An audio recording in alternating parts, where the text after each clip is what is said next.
حبیب صاحب, ندیم الحق صاحب جو بات کر رہے تھے کہ آپ نے کل وہی بات کی تھی ایگزیکٹلی کہ مقامی طور پر ہم اپنے آپ کو اسٹرانگ کریں, اپنے مقامی سرمایہ کاروں کو اعتماد دیں کہ یہاں سے ہم پیسہ پروڈیوس کریں بجائے اس کے کہ ہم باہر سے انویسٹمنٹ لانے کا سوچیں. لیکن پھر بھی ہم دیکھ رہے ہیں بہرحال آرمی چیف کے اقدامات سے مارکیٹ میں ایک مثبت رجحان تو کم از کم پیدا ہوا ہے. دیکھیے, ہمیشہ اکانومی کے دو حصے ہوتے ہیں. ایک ہوتا ہے اس کی ایڈمنسٹریشن, جیسے ہم نے دیکھا کہ چیف آف آرمی اسٹاف نے ایک بیان دیا, اور ظاہر ہے جنرل عاصم منیر ہمارے چیف آف آرمی اسٹاف ہیں, تو ان کی پاکستان کے اندر ان کا کہا ہوا میٹر کرتا ہے.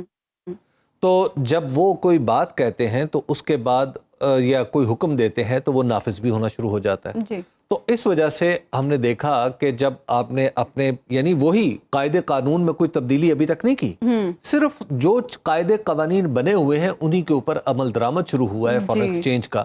تو اس پہ ہم دیکھ رہے ہیں کہ ڈالر جو ہے وہ مارکیٹ پرائس یعنی اس کی جو ویلیو آف ایکسچینج ہے وہ تو مارکیٹ کے مطابق رہنی چاہیے, اس میں کوئی شک نہیں ہے, مارکیٹ کے مطابق رہنی چاہیے. لیکن مارکیٹ کے اندر اسپیکولیشن کم سے کم ہونی چاہیے. اور پھر جیسے ابھی ندیم صاحب کہہ رہے تھے, ہماری اتنی چھوٹی سی مارکیٹ ہے کہ اس چھوٹی سی مارکیٹ میں 2-4 سٹے باز مل جائیں تو مارکیٹ اوپر نیچے ہو جاتی ہے, کیونکہ وہ بہت بڑی مارکیٹ پہلے بھی ہماری مارکیٹ قیاس آرائیوں کی وجہ سے اوپر جا رہی تھی. میں آپ کو اس کی صرف ایک مثال دیتا ہوں. آپ کو پتہ ہے کہ ہماری جو ایکسپورٹ ہے پوری پاکستان کی وہ تقریباً کوئی 32 ارب ڈالر بنتی ہے سال کی, اور جنوبی کوریا جو ہم سے بہت چھوٹا ملک ہے وہاں پہ 50 ارب ڈالر ایک مہینے کی.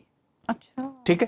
تو اب آپ ذرا اندازہ لگائیے کہ اتنا بڑا فرق ہے. تو آپ جنوبی کوریا کی مارکیٹ جب ہماری مارکیٹ سے, ہم آبادی میں بہت بڑے ہیں, رقبے میں بہت بڑے ہیں, لیکن وہاں کی مارکیٹ ہم سے کتنی زیادہ ڈیپ ہے. وہاں پہ 1-2 سٹے باز مل کے یہ کام نہیں کر سکتے, جبکہ پاکستان میں یہ بہت آسانی سے ہو سکتا ہے.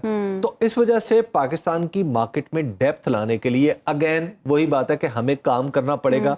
جب ہم اپنے پیسے بنا رہے ہوں گے, جب ہم ویلتھ کریشن کر رہے ہوں گے, تو آٹومیٹکلی معاملات ٹھیک ہو جائیں گے.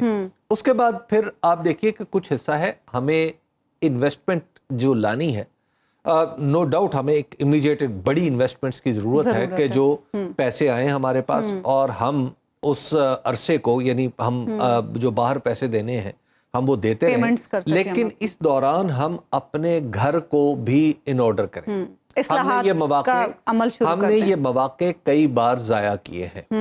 ہم نے یہ مواقع جنرل ایوب خان کے دور میں ضائع کیے. یہ موقع ہمارے پاس آیا, انہوں نے پھر بھی he made best out of it. کہ کیا کیا کہ انہوں نے انڈسٹریلائزیشن بڑی ہیوی کرنا شروع کر دی. اس کا نتیجہ کچھ غلط بھی ہوا, لیکن بہرحال وہ پالیسی ایڈجسٹمنٹ ہو سکتی تھی بعد میں. اس کے بعد آپ آ جائیے جنرل ضیاء الحق کے دور میں, ہم نے وہ اس سے پہلے چونکہ ہماری نیشنلائزیشن ہو چکی تھی, کسی کا بھروسہ نہیں تھا پاکستان میں کہ میں کوئی یہاں پہ ایسا پیسہ لگاؤں, ایسی جگہ پہ انویسٹ کروں جہاں پہ میں کوئی چیز بنا سکتا ہوں. اور تیسرا موقع ہمارے پاس جنرل پرویز مشرف کے دور میں آیا. اگین وہاں پہ ہم کچھ نہیں کر پائے.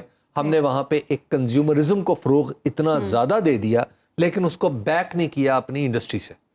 تو ہمارا جو کنزیومرزم کا نتیجہ یہ نکلا کہ ہمارا سارا پیسہ جو تھا کنزیومر کے پاس آیا وہ باہر چلا جانا شروع ہو گیا. تو اب آپ کو پتا ہے کہ یہ سرکل آپ کا کیا ہے. اس کو سمجھنے کے لیے آپ کو نہ پی ایچ ڈی کی ضرورت ہے, نہ آپ کو کوئی سائنسدان ہونے کی ضرورت ہے.